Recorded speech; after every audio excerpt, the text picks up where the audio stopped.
membahas tentang pemikiran pembaharu Islam. Jadi tokoh-tokoh pembaharu Islam itu ada Mustafa Kemal Atatürk, yaitu presiden pertama Turki. Mustafa Kemal Atatürk itu adalah tokoh pembaharu Islam asal Turki yang merubah negara Turki yang awalnya itu adalah negara khalifah dirubah menjadi negara republik yang berpegang teguh pada prinsip ideologi sekularisme atau negara yang memisahkan antara urusan pemerintah dengan urusan agama. Jadi menurut Kemal, tugas sultan itu hanya mengurusi tentang spiritual atau keagamaan saja, tidak mengurusi tentang pemerintahan.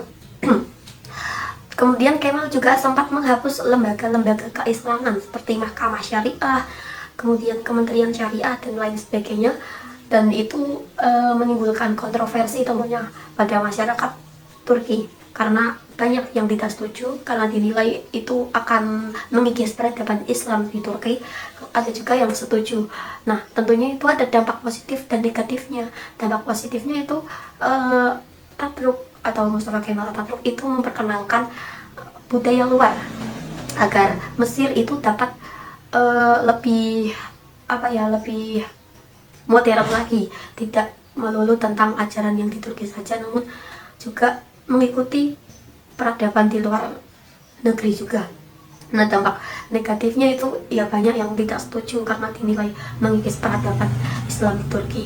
Kemudian yang kedua ada Muhammad Abduh. Muhammad Abduh itu adalah tokoh pembaharu Islam asal Mesir.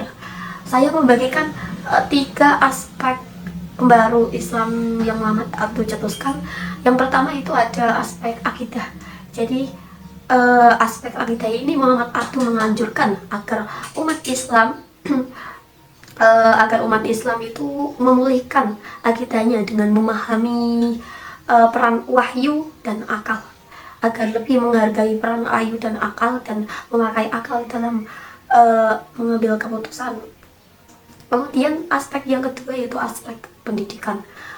Muhammad Abduh menyarankan agar umat Islam dapat menguasai bahasa Arab, agar dapat menguasai hasanah Islam klasik, dan agar dapat dikolaborasikan pada Islam modern. Jadi Islam modern tentunya tidak melupakan Islam klasik. Itu maksud dari Muhammad Abduh, tidak meninggalkan ajaran-ajaran leluhur gitu.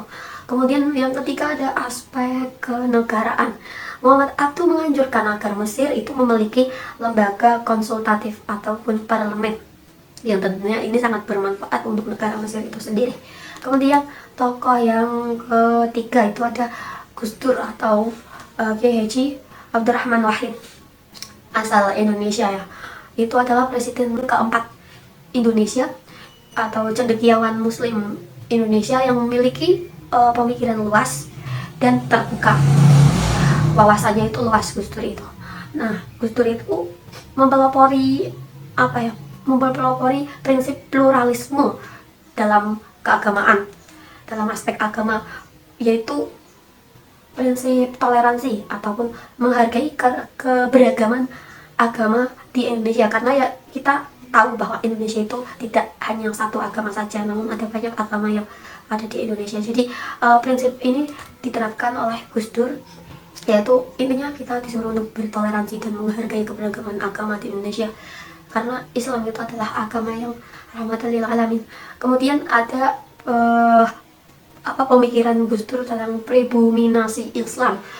Ini maksudnya pribuminasi Islam itu adalah tidak menjadikan Islam sebagai alternatif dalam menyelesaikan persoalan-persoalan kenegaraan, karena di negara Indonesia sendiri itu agama tidak hanya Islam, jadi tidak ada politik identitas atau politik yang mengidentitaskan Islam saja, namun politik itu harus menghargai keberagaman juga. Politik itu harus harus menyesuaikan dengan negaranya, yaitu negara Indonesia yang tidak hanya Islam saja. Nah, tentunya pemikiran Gus Dur itu adalah pemikiran yang damai ya, cinta damai, dan tidak terlalu menyudutkan Islam ataupun tidak menonjolkan Islam, walaupun Gus Dur sendiri itu adalah presiden keempat dari kalangan pesantren.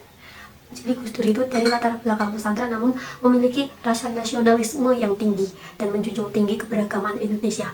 Gitu. Terima kasih. Wassalamualaikum warahmatullahi wabarakatuh.